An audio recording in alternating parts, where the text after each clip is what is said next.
नमस्कार मित्रों, हमारे चैनल को सब्सक्राइब करने के लिए और पहले वीडियो को इतने लाइक्स देने के लिए बहुत बहुत धन्यवाद। आज की स्टोरी आपको आपके जीवन में एक और नया आयाम देगी। उसी के साथ आज के दिन की स्टोरी सुनिएगा ज़रूर। एक गांव में एक किसान रहता था। उसकी फसल उतनी ज़्यादा अच्छी नहीं होती थी। किसी ने उसको बताया कि भारत सरकार ने ऑर्गेनिक फार्मिंग स्टार्ट किया है, आप साइंटिफिक मेथड से ऑर्गेनिक फार्मिंग कीजिए, आपका प्रोडक्शन बहुत अच्छा होगा। उसने किसान कॉल सेंटर से सभी इन्फॉर्मेशन निकाली और ऑर्गेनिक फार्मिंग करने लगा। देखते ही देखते उसका जो प्रोडक्शन था, उसकी फसल बहुत अच्छी होने लगी। मतलब पहले से 1.5 गुना ज़्यादा अच्छी होने लगी। अभी धीरे धीरे उसकी फसल बढ़ ही रही थी।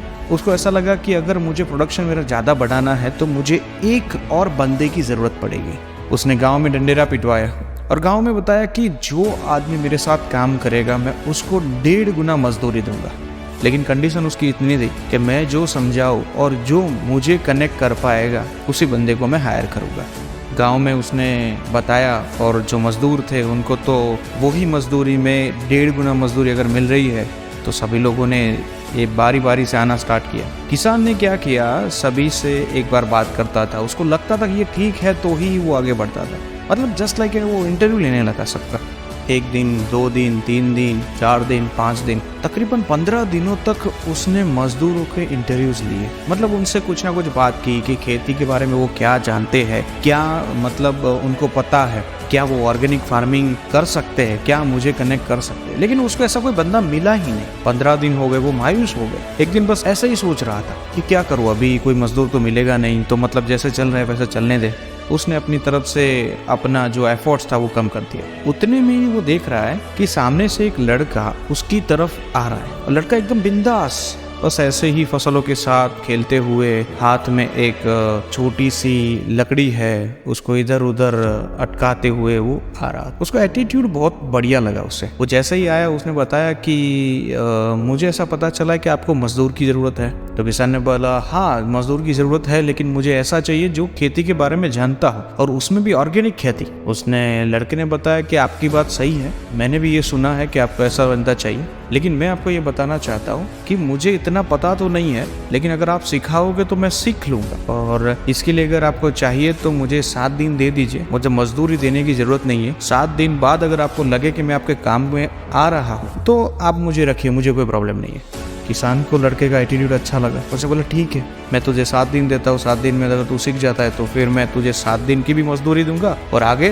1.5 गुनी मजदूरी दूंगा। जैसे ही ये फाइनल हुआ तभी जाके वो लड़का बोला ये सब तो ठीक है, लेकिन मेरी एक कंडीशन है।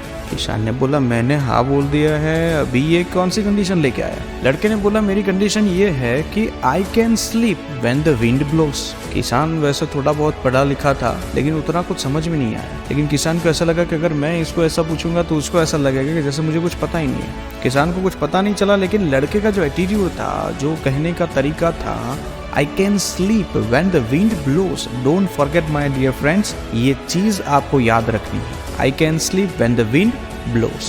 किसान ने बोला ठीक है, मुझे आपकी शर्त मंजूर है। उसको पता नहीं चला, लेकिन फिर भी चला लिया। दूसरे दिन से उसने ट्रेनिंग स्टार्ट कर दी। 7 डेज के अंदर ही लड़के ने बहुत अच्छी तरीके से ट्रेनिंग ले ली और किसान को लग गया कि लड़का मेरे काम का। उसको 7 दिन के पैसे भी दे दिए, उसको काम पे रख लिया। अच्छे से चल रहा था। एक फसल निकल गई। अभी फसल को बस उतारने की देर थी और फसल बस रेडी थी। तो किसान ने लड़के को बोला कि कल हम इसको निकालेंगे और कल फिर इसको बेचने के लिए जाएंगे, लेकिन आज के दिन के लिए मैं घर जा रहा हूँ, अभी तुम खेत का ध्यान रखना। किसान घर गया, लेकिन जैसे ही घर जा रहा है शाम के टाइम पे मौसम पूरा चेंज हो गया। बादल घने होने लगे, बारिश आने लगी। अभी धीरे धीरे बारिश शुरू ही हुई थी। किसान को लग गया कि ये तो तूफान आने वाला है और बारिश बहुत सारी होगी और उसको तो उसके फसल कल निकालने हैं।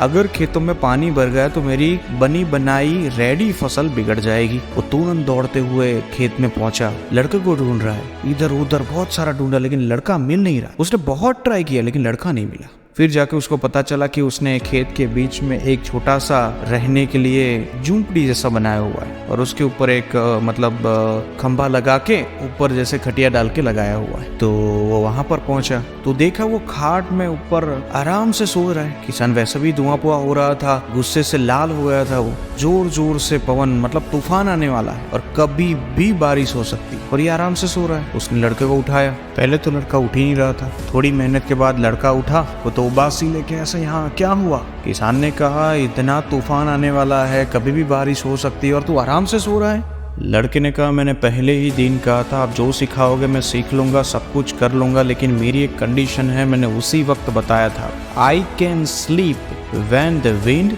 ब्लोस। किसान को वैसे ही पहले दिन में पता नहीं चला था, आज भी पता नहीं चल रहा है, लेकिन गुस्से से वो तो लाल है। अभी इसको समझाने जाएंगे तो पता नहीं क्या होगा। तो उसने लड़कों को ऐसे ही छोड़ दिया और तुरंत वो गया और खेत के किनारे गया। उसको देखा पहले इसको ऐसे अच्छे से बना देते हैं, पानी, बारिश का पानी अगर आए तो तुरंत ही निकल जाए।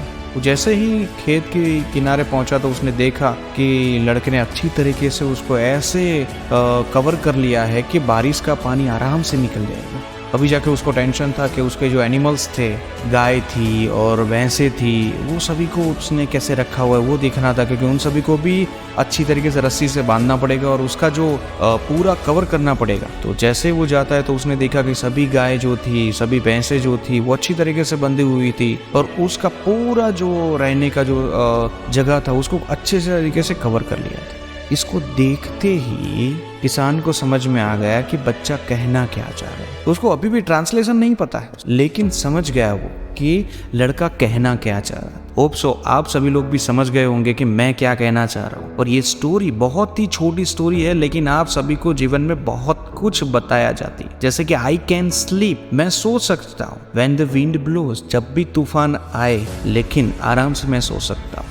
तो माय डियर फ्रेंड्स, हम काफ़ी सारे एग्ज़ाम्स से निकलते हैं, हमारी करियर में बहुत सारे पड़ाव होते हैं, लेकिन हम दरअसल क्या होते हैं कि जब एग्ज़ाम आती है उसके 10-15 दिन पहले जगते हैं। प्रमोशन के लिए हम 10-15 दिन पहले जगते हैं, है ना।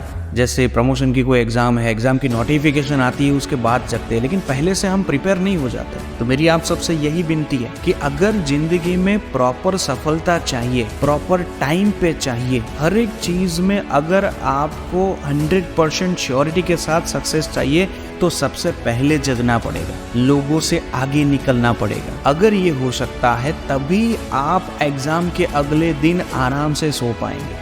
अगर आप इस सिचुएशन में हो कि आप जब भी तूफान आता है लेकिन फिर भी सो सकते हैं, ये बताता है कि आप पूर्व तैयारी के साथ चल रहे। तो जब भी मुसीबत आती है तब उसका समाधान ढूंढने जाए उससे पहले अच्छा है कि हम पहले से ही इस चीज को एनालिसिस कर लीजिए, ताकि जब भी मुसीबत आए आप अपने हिसाब से रेडी हो और मुसीबत को डट के लड़िए, है ना। मुसीबत से भागना नहीं है। तो एग्जाम अगर नजदीक है तो खुद को रेडी कर लीजिए। अगर एग्जाम की नोटिफिकेशन नहीं आई है तो उसको रेडी कर लीजिए कि नोटिफिकेशन आए तब तक आप खुद को तैयार कर लीजिए। जब गांव वाले, जब बाकी के स्टूडेंट्स, जब बाकी के आपके कंपटीटर्स एग्जाम की प्रिपरेशन स्टार्ट करेंगे तब तक आप खत्म कर चुके हो। तो फिर तो आपको सिर्फ और सिर्फ प्रैक्टिस करनी रहेगी। तो जिंदगी में अगर सफलता चाहिए तो खुद को ऐसे तैयार रखिए कि आज कुछ भी हो जाए लेकिन उस सिचुएशन से लड़ने के लिए आप रेडी हो।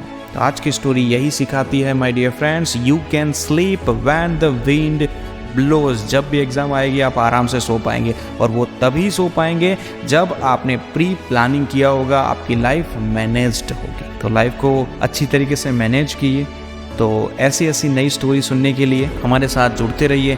हर वीक हम ऐसी नई नई स्टोरी रखते रहेंगे और आपके जीवन में बदलाव लाते रहेंगे। आपको भी अगर ऐसी स्टोरी सुननी है तो इस चैनल को सब्सक्राइब कीजिए, अपने फैमिली मेम्बर्स को, अपने फ्रेंड्स को इसको भेजते रहिएगा, बोलिएगा नहीं। वीडियो को लाइक ज़रूर कीजिएगा। अगर आपकी कोई कमेंट्स है, आपके प्रतिभाव है तो कमेंट्स में ज़रूर से लिखिएगा। आज के दिन के लिए इतना ही। Motivational story with Divyasa. Thanks a lot. Thank you so much.